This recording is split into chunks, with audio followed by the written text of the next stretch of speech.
There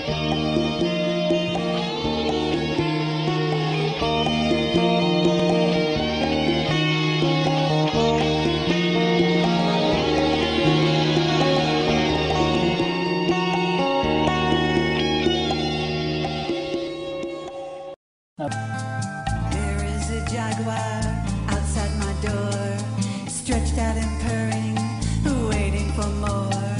Strange shade of stone, deep cat-eye green, no way to escape, no one hears my scream. We're going to have some fun with the intro. Have you thought about that? Why don't you start off, since you're always better at intros than I? Thank you. It's taken you 5 years to get to this realization. No, not at all. I've always said that.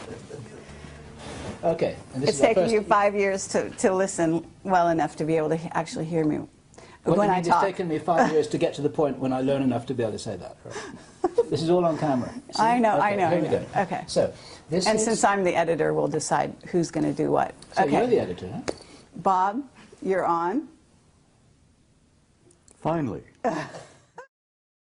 So today is Friday the 25th of February, and we are here at the Phoenix International UFO Congress, and it's our great pleasure once again to be meeting with our old friend Bob Dean. And I have this feeling that he may be an older friend than just 2 or 3 years. Who knows? And I'm delighted to have this opportunity to share a vintage-style Camelot interview in Bob's presence. And Bob, there's something very remarkable happening here, that the three of us are together in the spirit of It's a nice reunion. a reunited family. And I'm genuinely delighted to be here. So I'm Bill Ryan from Project Avalon. And I'm Carrie Cassidy from Project Camelot, and we are also both from Project Camelot. An interesting dichotomy. Things get pretty complicated, you know. No doubt about it. So, Bob, the reason we're here with you today is because you made some comments on the stage that I want to challenge you on, and I'd also like you to talk a little bit more about a few other topics, okay? And I think that all the time that we've interviewed you, you always keep a few cards hidden. And I would love for you to start to reveal some of those things. And I realize that, you know, you put yourself in danger and other people in danger when you do reveal too much. And so with that in mind, I assume you're going to be as careful as you ever are. I would love you to disclose as much as you can, because who knows how many more opportunities we're going to have to really get you on camera, and especially in this arrangement with the two of us here, just like old times. Well, you know, I have this feeling sometimes that Bob's going to outlive us both, actually. I know, he looks fabulous, so this, you know, it should be against the law to look so wonderful. At, what, 82? Are you 80? I'll be 82 next week. Lovely. All right. 2nd of March. Fabulous. Happy birthday, Bob. And as I said in my speech yesterday, every time I get out of bed, I'm in a state of shock that I'm still here. But I am still here because apparently I've not completed what I came to do. Apparently not. Well, you're needed. That's for sure. What do you feel you are here to do, Bob? Something which I said to you just the other day is that the information that you share isn't as important as the inspiration that you provide. And I wondered what you felt your job really was. It took me a long time to reach the conclusion of why I really was here. I don't think there's a person on the planet that doesn't at some point in their lives ask themselves, who the hell am I? Why am I here? What's the purpose of life? What's it all about? Alfie, as the saying goes. It took me a long time to come to terms with why I was here. I shared with you some time back about the fact that I'd had a number of past life hypnotic regressions. And that opened a can of worms for me. But it also indicated to some degree why I really had come this time. Because like everyone else, I've been here many times. And as both of you know, I'm sure that the human spirit is infinite, immortal. We incarnate here, we come and go to school. We learn a few lessons, contribute in a small way, in each in our every way. But not many people ever take the time to really sit down and look deeply into themselves. As Yogananda said, self-realization, knowing who and what is living inside this shell that we call a human body. And like most humans, I went through a big chunk of my life, as you said, 3 different careers. And only in the last 10 to 15 years have I really begun to deeply look into myself and come to terms with myself. And as the Hindus say, the self is the immortal being that lives temporarily in this shell. And I had some interesting conversations with myself. Hey, see here, self, who the hell are you? Who am I? Why am I here? And self replied, you are an immortal being and you came to do a job. Now, damn it, well, get on with it. Do what you came to do. And only in this third career, as it were, where I've been traveling the world speaking publicly at major conferences, Barcelona, Madrid, Mexico City, Atlanta, everywhere. The response that I've been getting from people at those conferences, the response I got from people after giving you guys, 3 previous interviews, has literally been overwhelming. Shocked me, really did shock me. And it finally dawned on me that when people come up, give me hugs and kisses, touch me, and tell me that the things that I have said meant so much to them, that apparently my words had triggered something within them, that brought something out from inside of themselves. Did it really begin at that point where I began to grasp what my mission had been here? And it's simply this. You know, I'm not a great scholar, I'm not a great philosopher, I'm not a great much of anything. But when I speak to people publicly, here, there, and everywhere, apparently I touch a nerve somehow. And it's almost electric. It's kind of mysterious. And they come up and grab me and hold on to me and tell me what I had to say meant so much to them. And I say to them, I'm not telling you anything that you don't know. I've never told anybody anything that you don't know within yourself. I touch them. Remember the old Hindu story where the holy man, the guru, goes up and knocks a person in right between the eyes, and then all of a sudden they wake up? Well, I found that apparently I've been doing a little bit of that, because I've been reminding people who they are, what they are. And I remind them that you're not just the human body that you see in the mirror.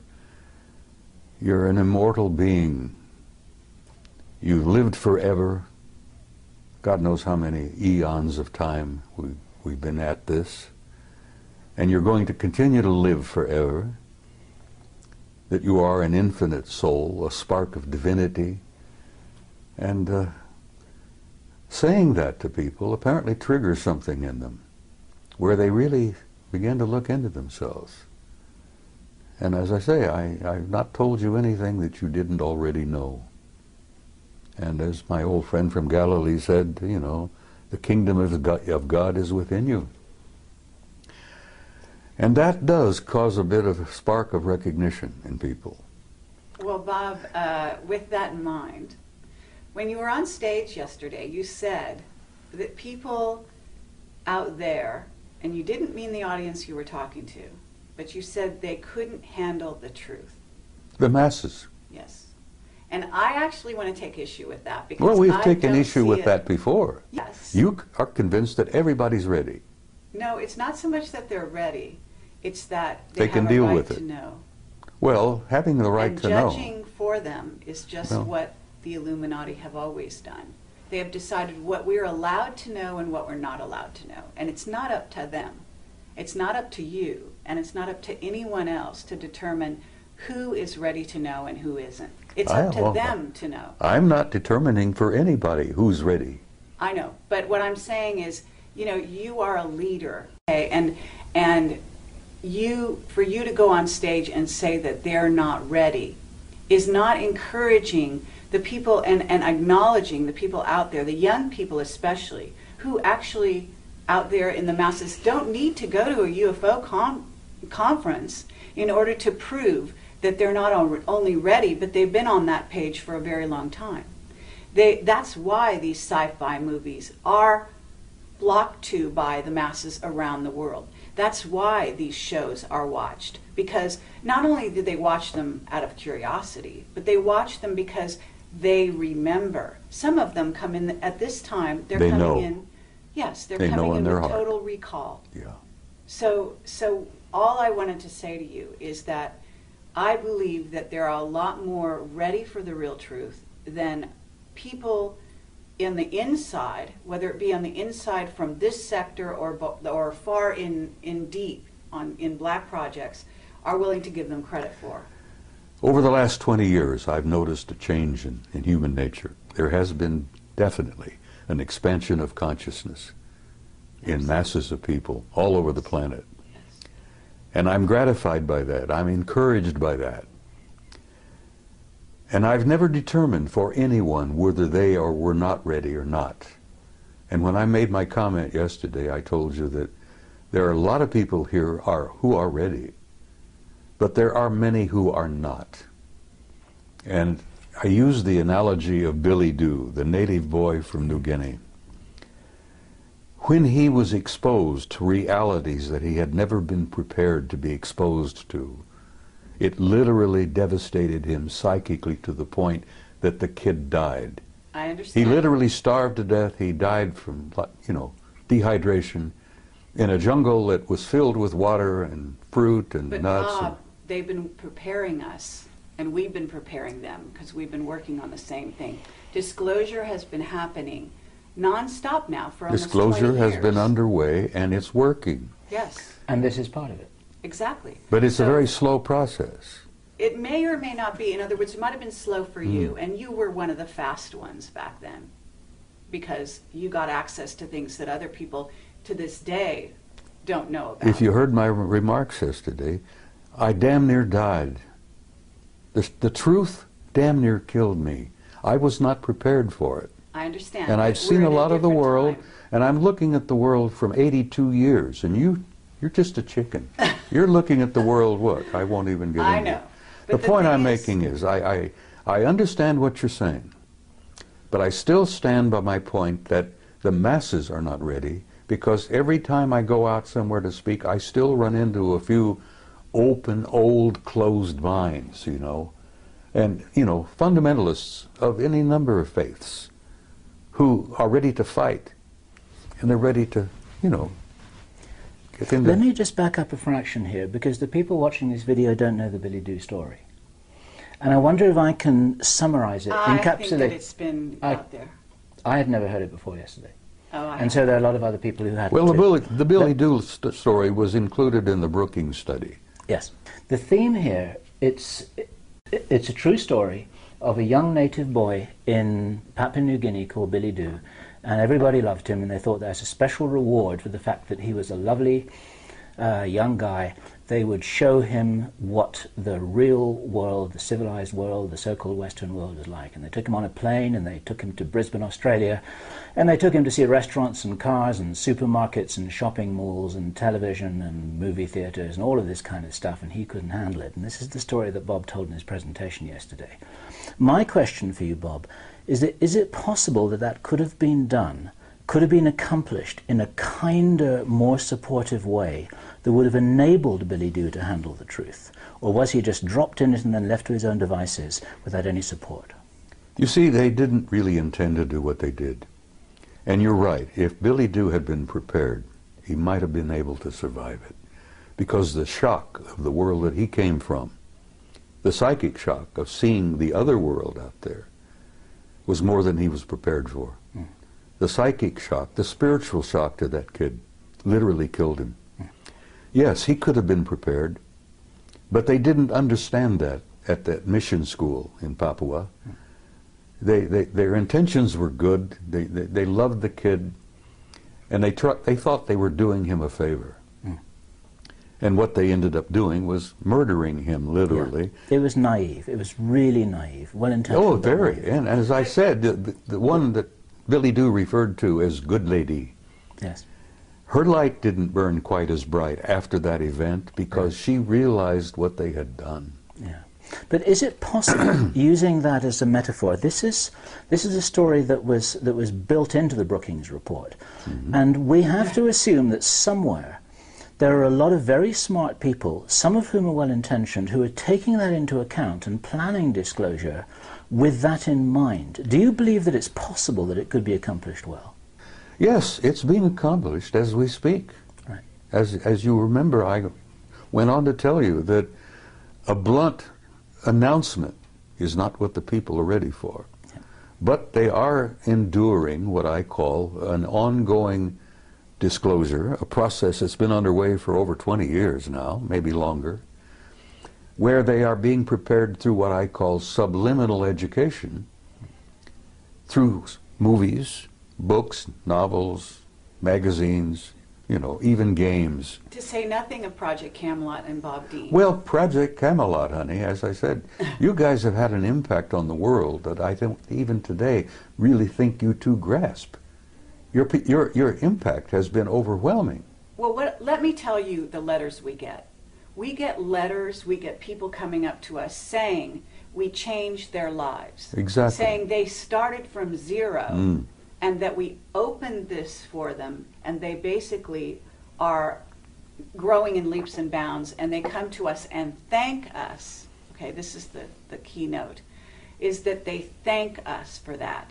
And I have to say that we cannot look at Billy Doo, if that's his name, as just a physical body. You talked about eternal beings. This is a soul who came to the planet in a certain state, on a certain level of awareness.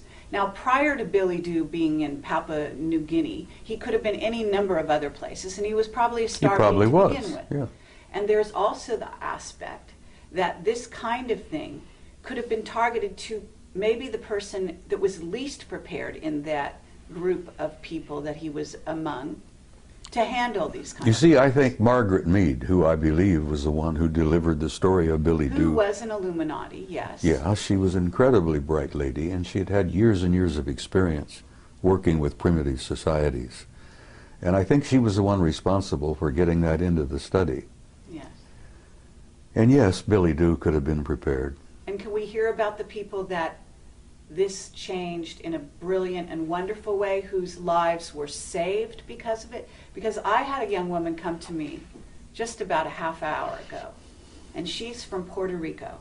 And she said, I have a child, and he is a crystal child, and you saved my child's life. That's what she said. Well, I'm not surprised. And she said, because you interviewed, in this case, it was Jessica Schaub. Regardless of what you think about Jessica's information, and she was young and inexperienced at the time I interviewed her, but there are children out there who saw the mirror of themselves in her, in her awareness and her willingness to embrace this cosmos of which we are a part. And so what I would submit to you is, here we are in 2011, that human consciousness is almost like an animal that's growing as a unity in leaps and bounds, okay, at this time. And you know that we have incredible energies coming into the earth facilitating this growth at this time, unlike any other time in history. And there are many scientists, people like Paul Laviolette, who can substantiate that scientifically for the people that are listening. But the point is that we can't go back to the Brookings report because it's no longer applicable. Well, if it ever was. It is still national policy, Yes, whether you like it or not. But those are incredibly conservative old men who actually need to be booted out of office. And they're Whether not you think running they should be anything. booted, I agree with you that there are hundreds of thousands of them who should be booted out of office. I've known hundreds of them in my own time.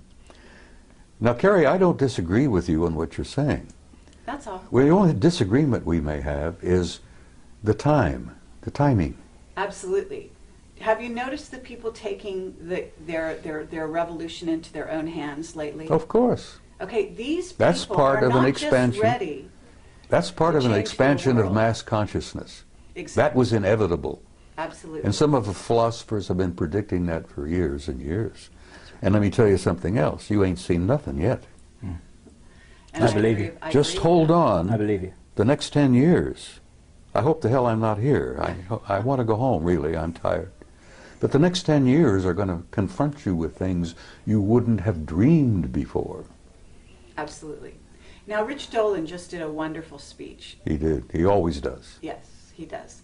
And he talked about the fact that there is a almost separate society out there. There is. You could even call them a rogue, secret military group who has created a whole society that is based on technology that is not in the public domain, that is based on concepts, robotics, nanotechnology, Genetic manipulation. Absolutely, and they have money galore that they've basically stolen, secreted, taken from drug money, and supported these black projects that we at Project Camelot have been pursuing and interviewing people about. Projects for the 5 years American now. people have been financing for years Absolutely. without even knowing it. So the point I'm trying to make here is that if you look at the earth and you look at humanity, we have two groups. We have a rogue group that is living, maybe we even had a witness that said 10,000 years ahead of this group. So you've got the masses of humanity here, and you've got this rogue group that's flying interluminally. Is that superluminal? Superluminally, right? Right. Outside our solar system. Hyperluminal, whatever you wish to call it. Solar system, etc. They've got bases on Mars and the Moon. You're talking about craft outside the rings of Saturn, which in your presentation, which is fascinating, and I'd love you to address some of that. But the fact of the matter is that we have two groups, and they're hugely divided, and that division is to the detriment, very, very seriously, of the masses. Of course. And so it's bridging the gap that we're all about as a world at this time, in my view. Okay, that's what revealing the secrecy is. It's all about taking that river of division and bringing those two sides together. And you're one of the main people at the forefront, the avant-garde, along with Camelot and many other people that we know and respect, to bring those two groups together, to fill in and to reveal that place in between. She makes a good argument, doesn't she? Do you believe that there are enough white hats behind the black curtain to really be able to make a difference now that couldn't have been made 10 years ago? Yes. Right, that's an important thing to say. Some of those will be watching this video because they want to know what you're saying. They want to know what we're saying. What would you say to them? Because you can talk to them personally right now. Listen, I've met some of them, and they have told me that they support entirely what I've been doing. And I shared this with you before, that at one point, some years back, certain individuals, the black hats, put out a contract on me because I had gone from being a nuisance to being a threat. And they literally thought they could eliminate me.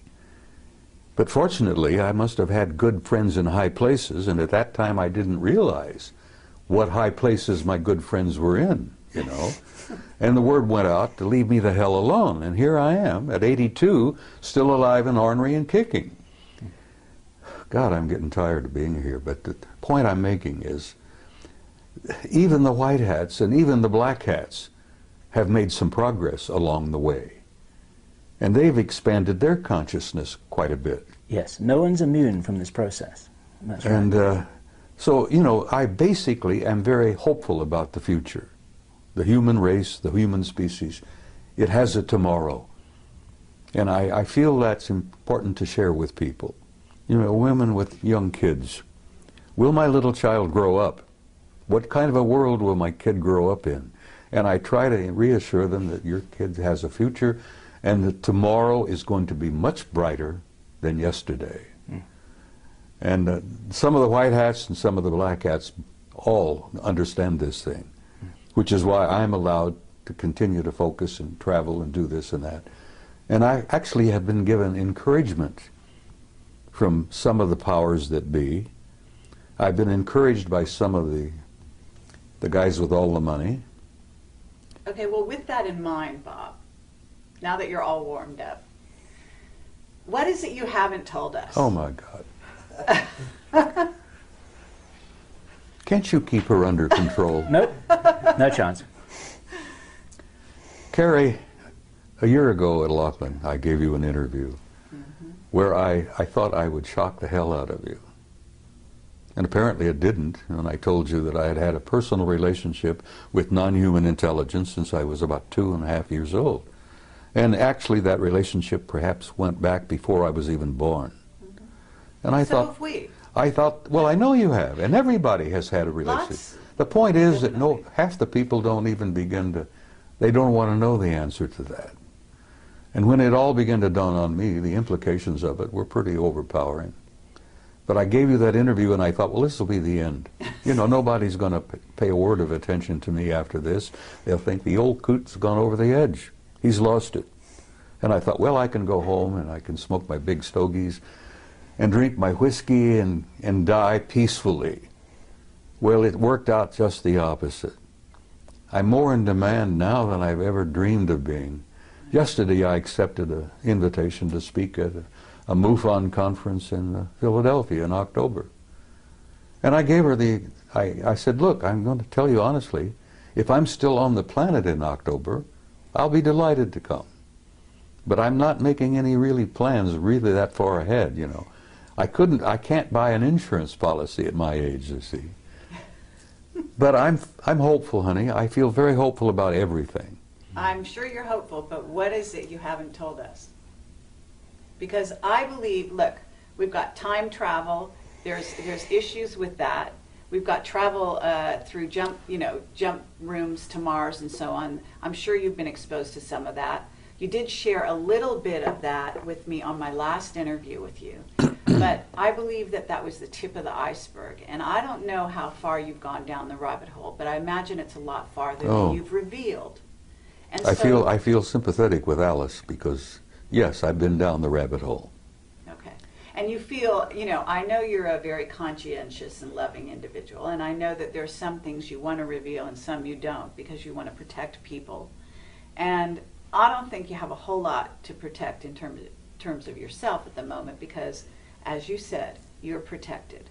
And we have also been threatened in the last 1.5 years, each of us in different ways, our lives, as a result of what we've done. But that just tells you that you're on the right track, and as far as I can tell. Well, for time to time, I felt like the guy on the street with the raincoat who pulls it back, exposes himself, and then somebody comes along, they grab him and haul him away to the rubber room, as it were. I felt that way for quite a while. And yes, there are many things that I have not shared with you. How about this? Wendell Stevens passed on recently, and he was a very good friend of yours. I knew Wendell for 35 years. Okay. And you told me that Wendell said some last words to you. Would you Well, share Wendell that? and I had shared a lot before he got really sick, became ill. I had encouraged him for a long time to admit publicly that he himself had had personal relationship with some of them.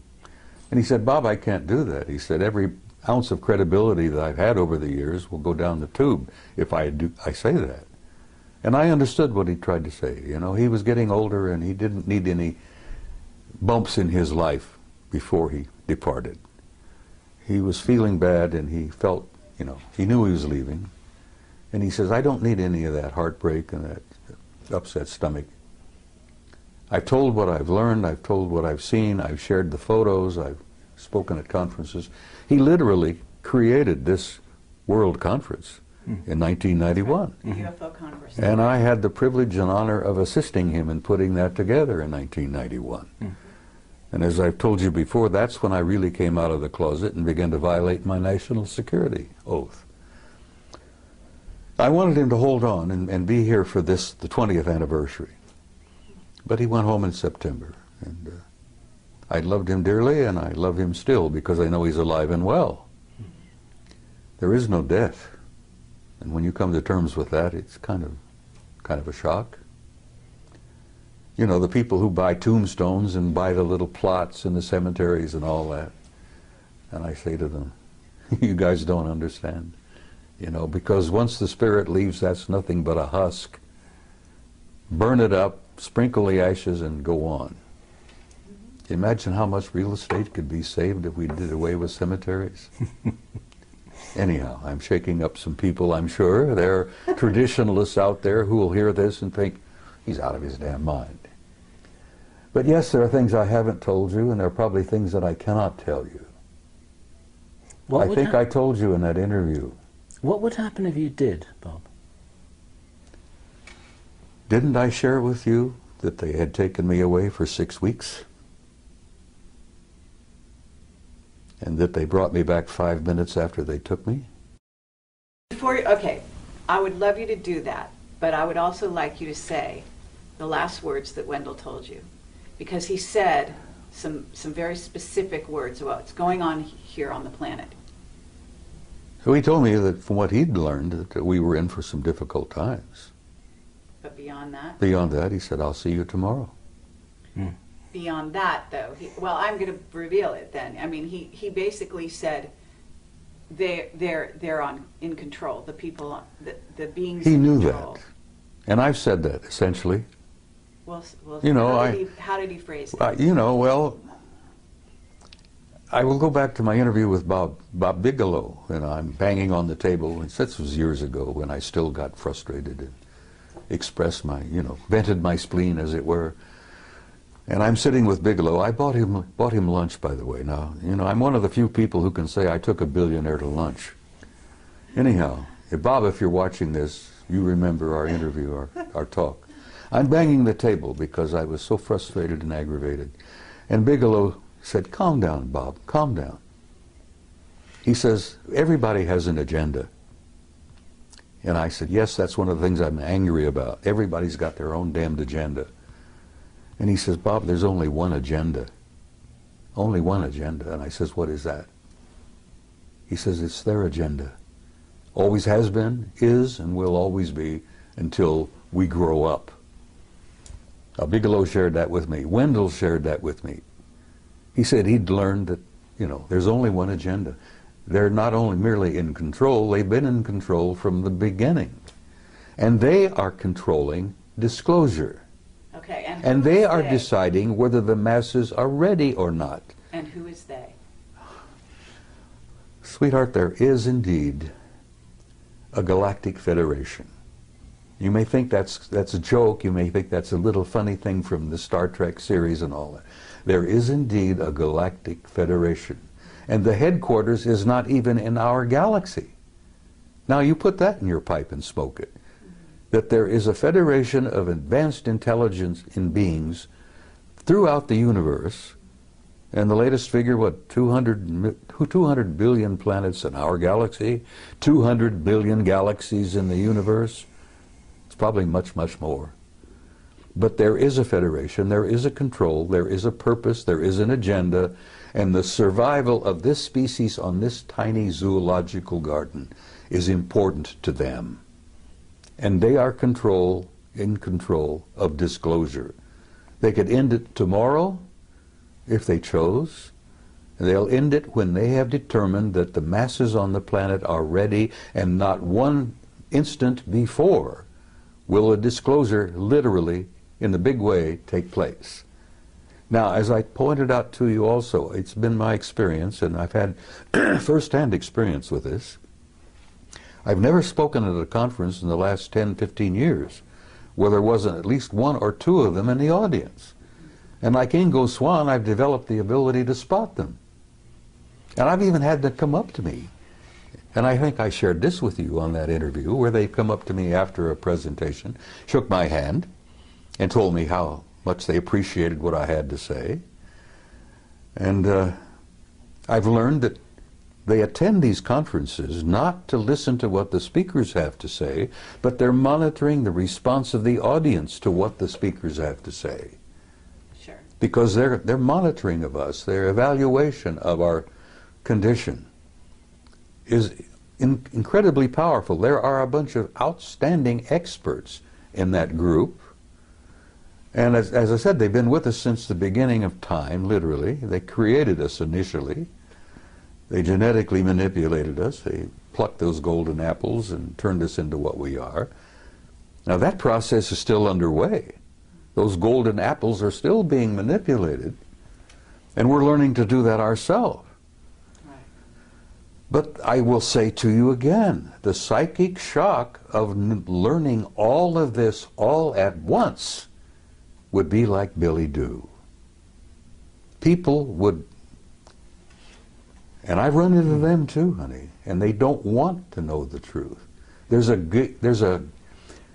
a gut feeling in many people, knowing spiritually, I think, that the truth is more than they can handle at this moment. Mm. You see, what I heard Bob saying yesterday, he didn't say that, listen, the movement towards disclosure is something that is ill-considered and unwise and people have got to be kept in the dark forever. I think Bob was saying that it can't be done in the way that some people are thinking, with reference to Obama calling a press conference and say, okay guys, we've got this little secret, so listen up and we've got something exciting to tell you. Well, he's not going to do it that way, and Bob was explaining that it's been happening for quite a while. It has to be a gradual process. An ongoing strategic process in which people are waking up in waves. And the ripple effect is actually supporting the disclosure movement, and we're part of it, and other people are part of it, and Bob's part of it. Exactly. And I think all Bob was saying was that it's not happening in the way that some people naively think. Is that? That's exactly what I was trying to say. They're not going to be Billy Do. They are the ones with the agenda. But actually, I actually want to challenge that. Okay? Well, challenge away, kid. Because, no, it's an interesting concept, and it actually could be debated. In other words, what's the level of free will of this humanity? Because at certain stages in its development, this may be true. They are in control and have been in control. And Wendell knew that before he died. Right. And it depends who we're talking about, they. But I would submit that this humanity that is waking up is about to take those reins into their own hands. They're waking up. And that is exactly what some of those groups are very afraid of. Some of them? Yes. Well, perhaps. Because there are groups multidimensional beings. Carrie, there are people out there, intelligences out there that don't like us very much at all. Exactly. Like the two scientists who shared this with my retired commander from the Navy. He was a fusion specialist. What is it?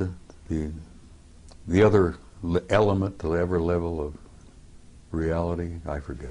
I'm having one of those senior moments. You will forgive me. Are you talking about free energy? Are you talking? Yeah, well, yeah. He was talking about. He'd worked alongside of a couple of those guys from along. Cold fusion. Hmm? Cold fusion. Well, it's a form of that, yeah.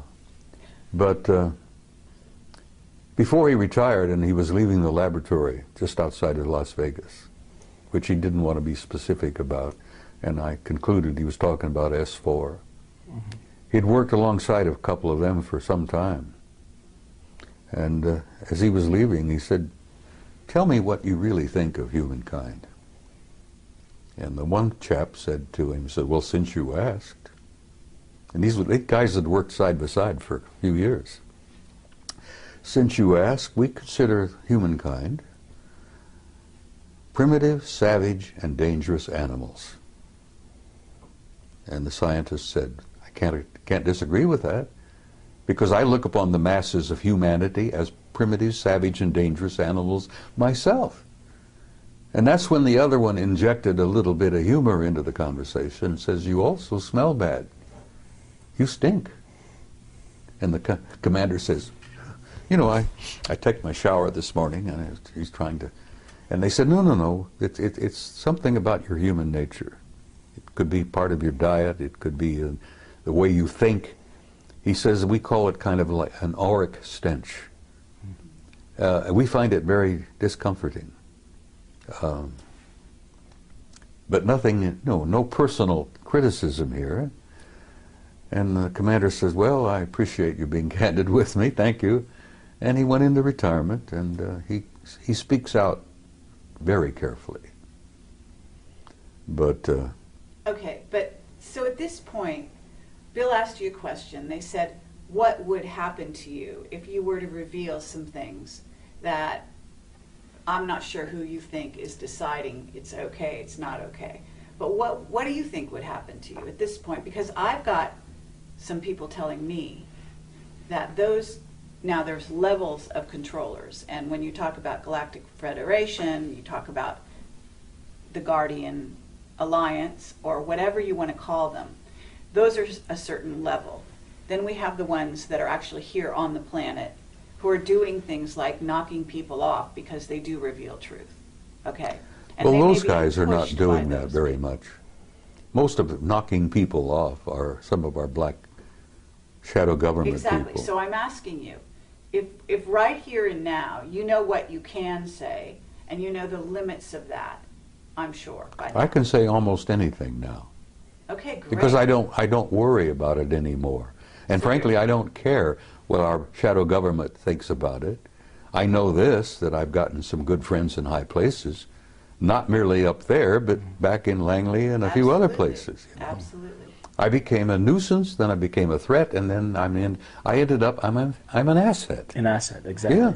Exactly. You So are I've been an asset. encouraged, my health, you know, I'm still being looked after.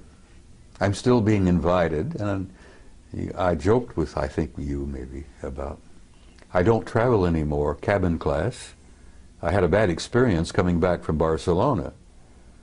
And, you know, I'm not a snob, but I'm sitting in this big jet in the middle section. And bless her heart, there was an enormously overweight lady on my right who kept falling out of the seat. There was a squalling brat on my left. And here I am. I can't stand in line to wait to pee anymore, you see, because of my age and a couple of little infirmities that I have. And I said, look, I'm not going to travel cabin class anymore. Guys, if you can't buy me a business class ticket, I'm not coming. Well, good God, I thought that would be the end of that. No more trips. I was shocked. Oh, yeah. They're buying business class tickets for me all the time. The guys in Madrid bought me one, you know? Right. Absolutely. And the guys in Pennsylvania, which I will, if I'm still here, will be speaking out in October, bought me a business class ticket. And well, they should. So six days you disappeared. You came back 5 minutes No, later. I was gone 6 weeks. 6 weeks. Okay. So tell And they us- brought me back 5 minutes after they took me. Now, there are people out there who are watching this who think that I'm totally insane. And I don't care. Because I went through that period also, you know. I've shared with you, I went through 3 stages. I began to think I'm losing my mind. That was stage 1. Stage 2 was I became convinced I had lost my mind. Now I'm in stage 3. I'm sane, and the rest of the world is nuts. And whether you guys like it or not, that's where I am today, and I'm comfortable there. In support of you, Bob, there's a guy called Michael Ralph who published a book called The Mars Records. Have you heard his story? I've heard the ring a bell? name, I think, but Okay. I'm not familiar with it. In a nutshell, Michael Ralph, who worked, I believe, for the US Navy, recovered memories that showed that back in the 1970s, he had been taken to Mars on a tour of duty that lasted over 20 years. And when that tour of duty was completed, then he too was returned back to his original timeline the moment after he left it. Doesn't with his surprise me a with his bit. memory wiped. Now, you can't get mainstream establishment scientists to listen to that without saying poppycock, balderdash, can't be. It's like Stanton Friedman says, they say it can't be, so it isn't. But we're not trying to talk to the mainstream scientists here. We're In fact, probably they're the worst. we're probably talking to the 12-year-old kids who say, yeah, that sounds pretty cool and it sounds real to me. Well, your 12-year-old kids are more broad-minded than some of our establishment scientists. And they will be establishment scientists later. Well, someday. And well, that's because they haven't been through our educational system. That's right. They've been Their minds have not been been stunted. programmed Yeah. for a number of years. It's been very clear to us for quite a while that we're primarily talking to to the future establishment. Of course you are. Not the present establishment. You're talking to people of tomorrow. We're talking to the kids. And the kids are our future. And if we can wake them up, point them in the right direction, and inoculate them against what they're being told by their teachers, then that helps the ball roll a little bit faster. Okay, so but tell us about your experience disappearing for 6 weeks. 6 weeks. It shocked the hell out of me. Where'd you go? I don't know. I don't know whether I was on their home planet or whether they'd taken me through a doorway, a portal, into another dimension. Okay. I heard the name Milena mentioned as to where we were. Now, this interview where I say that I was with them for 6 weeks. They brought me back 5 minutes after they took me. But I remembered 6 weeks. Are we on camera? We're on camera. All right, well, look, people said, what did you eat? And I said, I asked for bacon and eggs. I had steaks, I had pork chops, just about anything I wanted, I got. I went to the bathroom, you know, my physical functions continued for 6 weeks. I literally lived 6 weeks with them. And you asked me where, and I can't tell you where.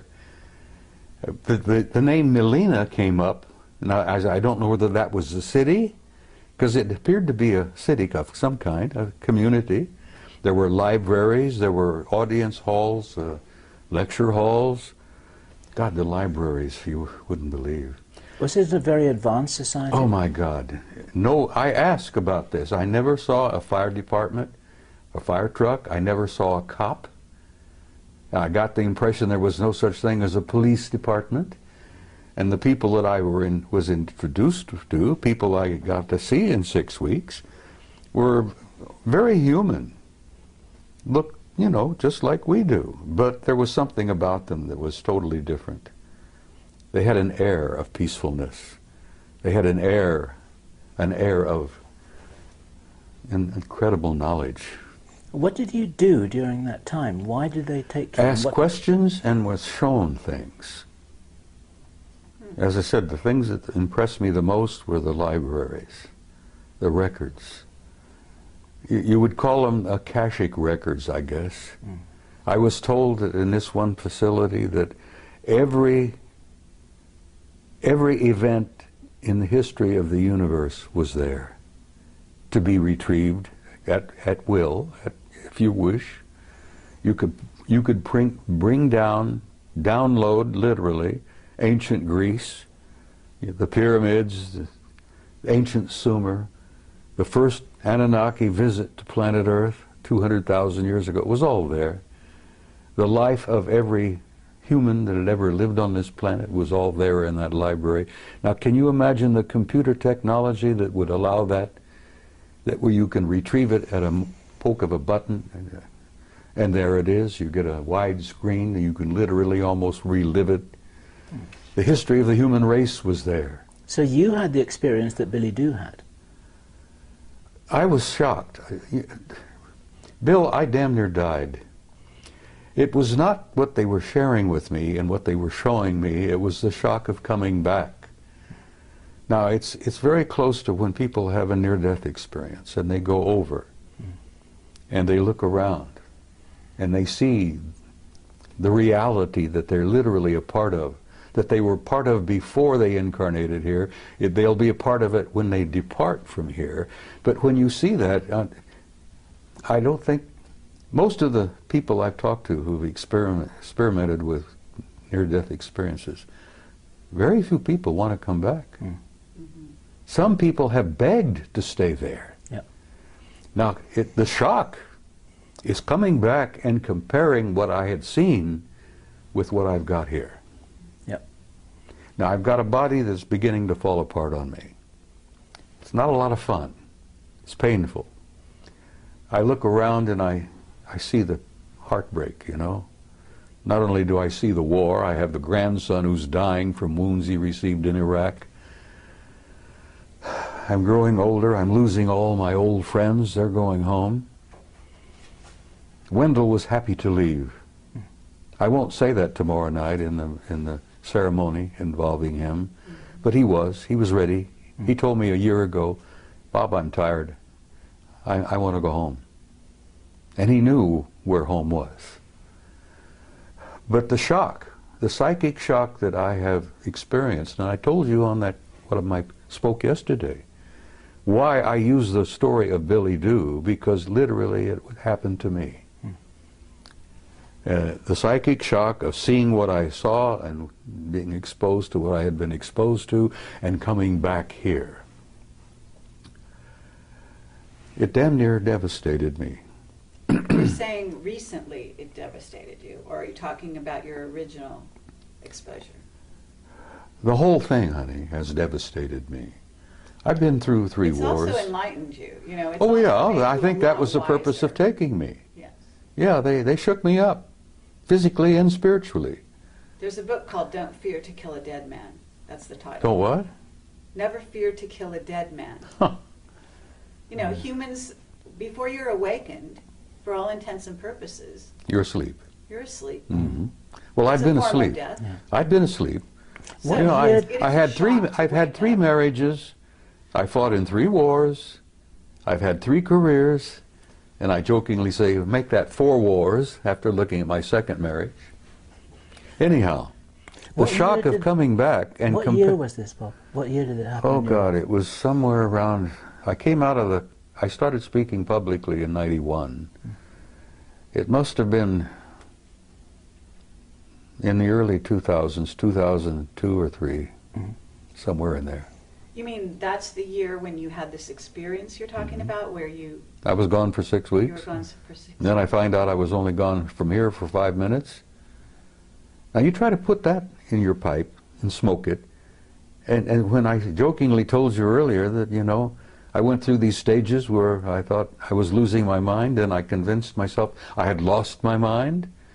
And now I'm at stage 3 where the rest of the world is nuts and I'm the only sane person there is, other than you nice people here, you see. Thank you. Yes. Yeah, but that is somewhere in the No, I think that we're all in 2003 or that place. 2004. You know. at No, some we're not point. all in that place. Yes, 90% of the world is still in dreamland. I mean people like us, people that have been through experiences like this.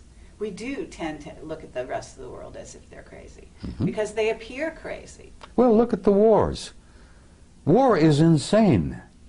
A sane person would never go to war. Exactly. Well, the 6 weeks I spent with them, and of course, I see them regularly. I really am. They take me aboard ship. I've been on board their ships many, many times. You know, I get an evaluation. I think I get a kind of a healing. Okay, do you want to describe the beings you're talking about? Well, aside from the medical guys that look me over and work on me on the ships, which are extremely tall and very thin, they're well over 6 feet. 6'5", maybe 7 feet. Very thin, very trim. They're not emaciated. I mean, they look very healthy. But aside from that, they look human. I've never gotten used to the way they look at you. That really is disturbing. And if you ever encounter one, and you may have, very likely you have, the way they look at you is disconcerting, because they have a way of looking at you deeply into your eyes, and they lock onto your eyes, and they don't break away. Now, we humans don't do this, because we humans have a tradition where we look into each other's eyes, and after a moment or two, it becomes somewhat threatening. Yeah. You see? So we human tradition is, don't look into someone's eyes because you're a threat. Yeah. Well, they look into your eyes, and they look Or through unless you. you're in love with them. They look literally like they're reading you. And I found out that that's exactly what they're doing. Sure. And every time I've face to face with one and they look into my eyes, I find it kind of an awkward situation. And they don't look away. And you know that they're looking right through you and reading every damn thought you've got. Now that's disconcerting. But I assume that when they do that, it's in a non-judgmental way. Oh, they don't judge you. They don't have to judge you. Good God. If there's any judgment involved, we judge ourselves. Yes. Yes. That's the other part of it that is so shocking. When you learn to see yourself, not only as others see you, but as they understand and see you, that's one of the things that happens in the death experience. The judgment is there, but God is not judging you. You judge yourself. Absolutely. And that's the worst part about it, because every damn experience in your entire life is there in front of you, like a book, Yeah. or like a movie, like a CinemaScope movie. And you look at yourself, and then you're the worst judge of all when you look at yourself and say, oh my God. Because in the death experience, and I've been through that hundreds of times, you feel the emotions of every person you've ever been involved with in all of your lives. Mm. Every hurt that you've ever given someone else, every insult that you've ever given anyone else. You judge it, you see it, you feel it, you literally feel it, you relive it. Well, visiting with them is almost like a near-death experience. But the psychic shock is coming back and comparing what I saw with them and what I have to see here every day. Little kids on the street that are hungry, people waging war, the people being gunned down in Tripoli by Gaddafi. And I've learned over the years to look around and pay attention. I don't miss very much. I've trained myself. And when you see that and you feel it, and it breaks your heart to see that and to feel that.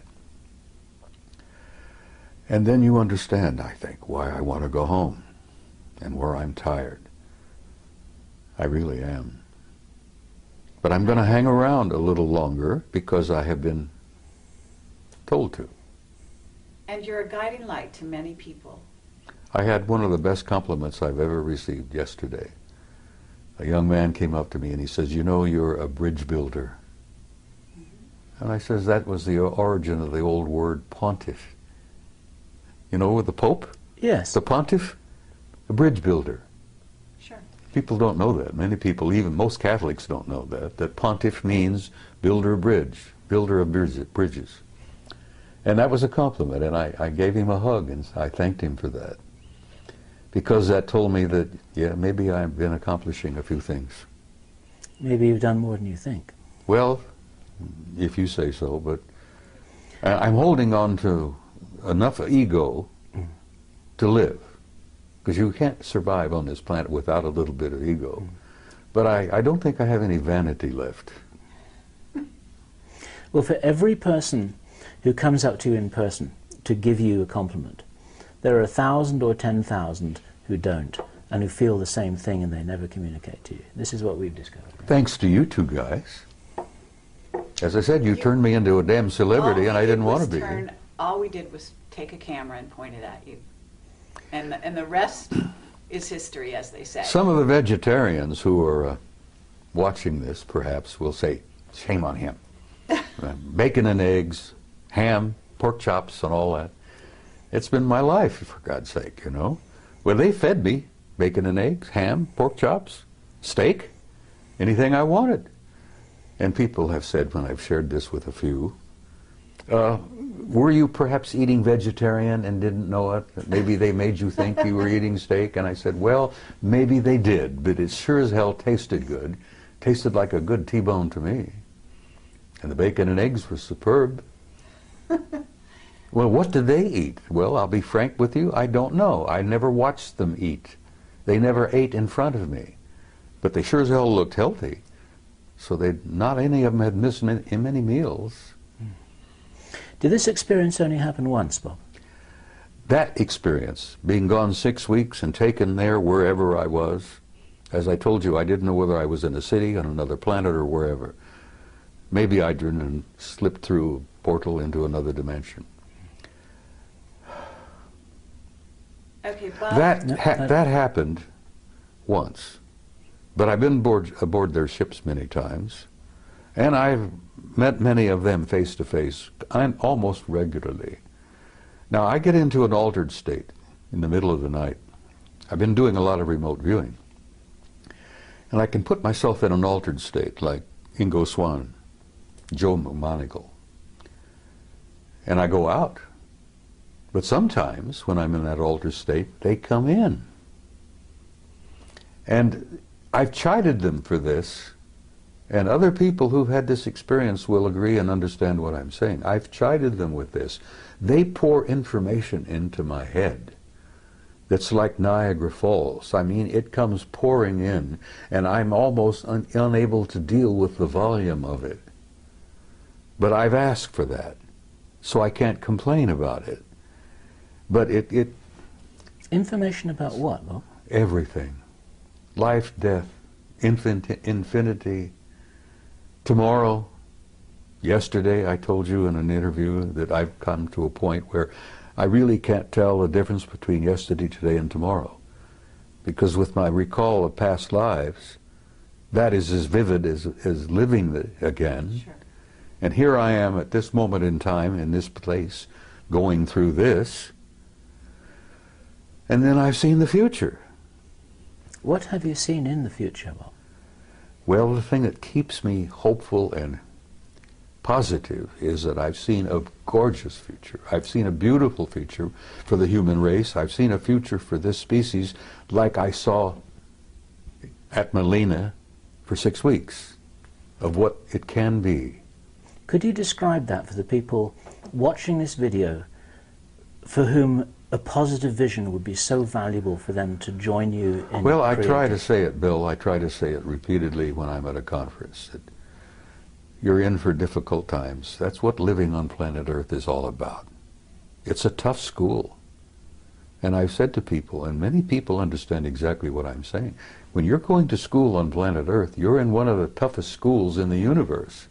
And if you get a certificate from planet Earth, hey, I have a silver certificate. They showed me on Melina that I have a silver certificate. One day outside the lecture hall, took me to the library, and there was a table with scrolls all over the table. And they picked one up and said, "This is yours." And it was wrapped in a silver binder. And I intuitively said, "But I want one of gold," being an ornery cuss as I am. And they said, "Not yet. This is, you've earned this." I gathered that I matriculated enough to have a silver certificate, but I haven't got the gold one yet. Now, when you get the gold one, you graduate. Right. Well, that was a few years ago. Yeah. Maybe you're working on your gold one at this time. Well, What's the future, Bob, that you would like to leave people with, to envisage as being a real possibility for all of us to share? well, it's difficult, Bill. I mean, I try to put it into words, because so much of my conversations with them has been talk about subliminal. It's been a psychic exchange where they show me and share things with me where words are never needed. I think you understand what I'm saying here. I understand what you're saying. I guess it's a type of telepathy. Because I had seen many times in my visit there that they didn't seem to talk to each other verbally very much, but they all seemed to know what each and everyone was doing. They were communicating with each other subliminally. Or I would leave in closing, just briefly. There is no death. People should not fear death. Now, there are a lot of not very nice ways to die, but there is no end. There's no death. Everyone is a spark of pure divinity, and there is a God. And that is something that I need to stress again and again and again, because I've been asked, am I an atheist? Do I believe in God? And I say, no, I don't believe in God. I know, because I've experienced that. So I would tell people who are troubled, worried, that the next few years are going to be awkward and difficult, but that's what living on Earth is about. But there is a future for the human species. The race is going to make this transition. And at the other end of this, it's going to be glorious. And I tell mothers, I said, you know, your kids or grandkids, the future will be theirs. And then, like I said in Barcelona, which the Spaniards seem to appreciate, your children and grandchildren are going to the stars. And they seem to like to hear that. But it's true. And we are, as a species, as a race, going to go out there and take our rightful place with these other incredible cultures and civilizations. And having seen the future, I'm hopeful. And you know, I have this good friend from Galilee 2,000 years ago, who was and still is my best friend, who tried to make that point again and again and again. And those of us who were with him at that time were a bunch of nitwits, and we didn't begin to grasp what he was trying to tell us. But he really essentially was telling us what I've just told you.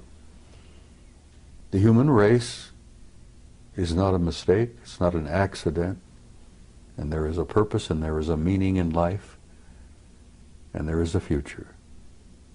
And don't be afraid. And that's about all I can say. For me, Bob, that's a fabulous message to end with, and thank you. Thank you for that. Thank you, Bob. Do we have anything else? We have nothing else. We have to nothing add else. To that. Oh, I know you do. Lovely, You have questions you haven't asked yet. Well, we're gonna let you go at this point, unless you have something that you haven't said after all this. There's a hell of a lot I haven't said. Well, But, you know, as I jokingly told but you I one give you time. a lot of rain, Well, believe it or not, even though I seem jokingly like told you one time, and I'm serious. If you get me a good Jack Daniels, I might go on for 2 hours and tell you things that would curl your hair. Well, Being a gentle lady as you are, I could share things with you that you wouldn't believe. well, I'd like you to try. Let me tell you something else that Yeshua said. He said, there are things I could tell you that you could not bear. But he was talking about life on this planet. Sure. And as he was getting ready to leave, he said, the prince of this world comes. He has no dominion over me, but I will send a comforter to you until I see you again. And I've often wondered about who the prince of this world was, who didn't have any dominion over him. Right. And I have learned since that every planet has a kind of a caretaker, an authority. Every system has a higher authority. And the galaxy is divided into 4 parts, quadrants, and the Galactic Federation headquarters isn't even in our galaxy. Now that's pretty hard stuff to walk away with, you know.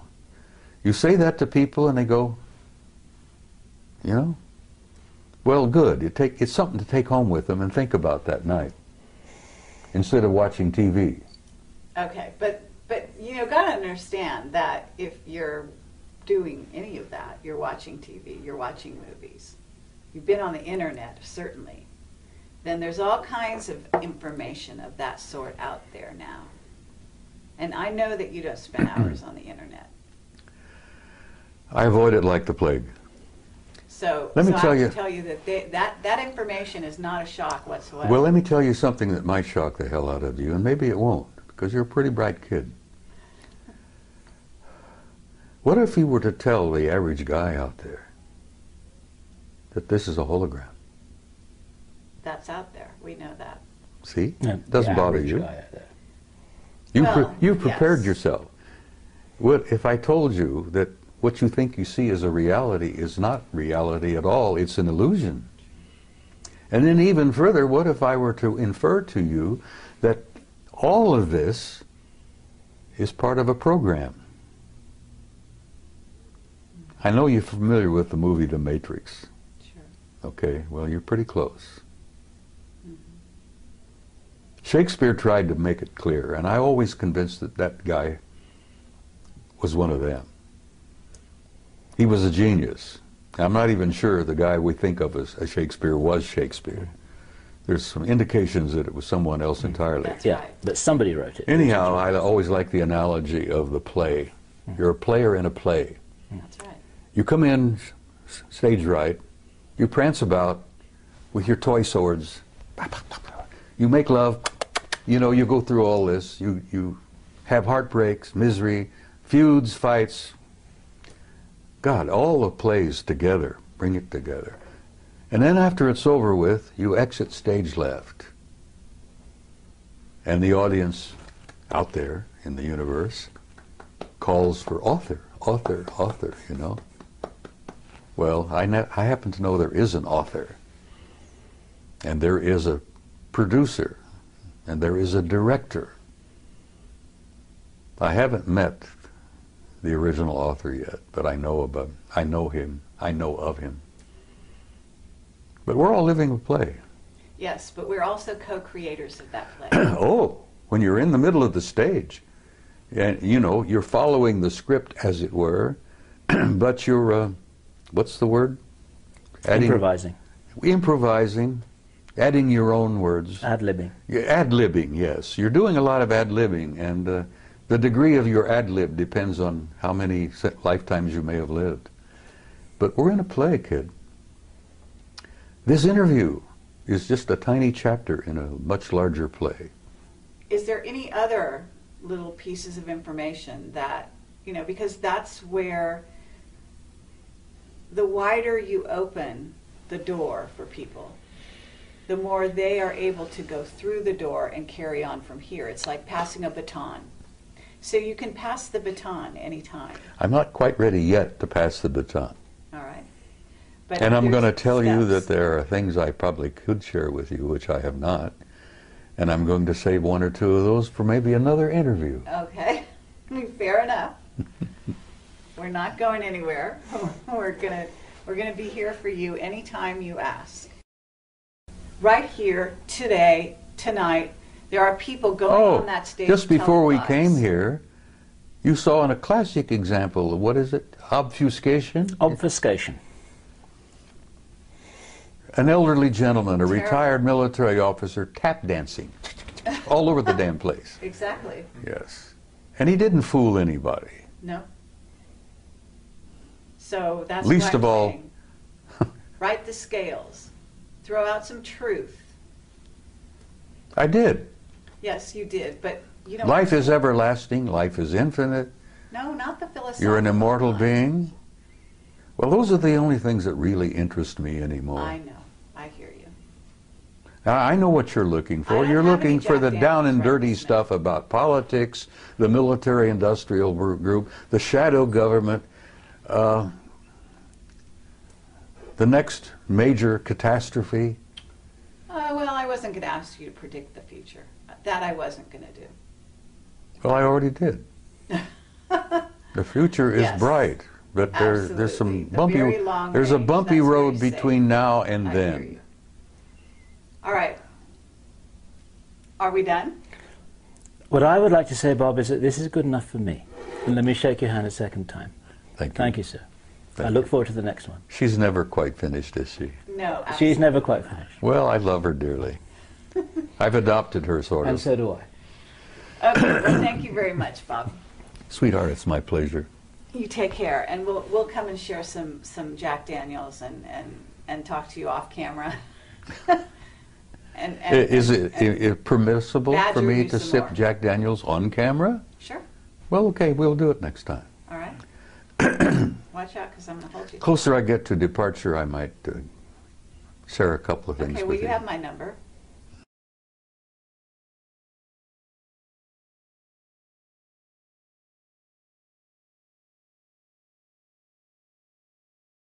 We're rolling. Okay. Well, Is that- I'm just not going to let you this- get away with murder. That's okay. Oh, Bob.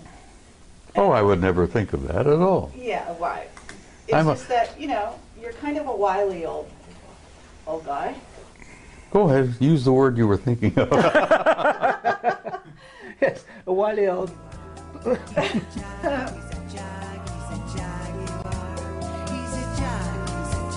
Look, I've been called so many names. People have to get in line to insult me anymore because it doesn't bother me.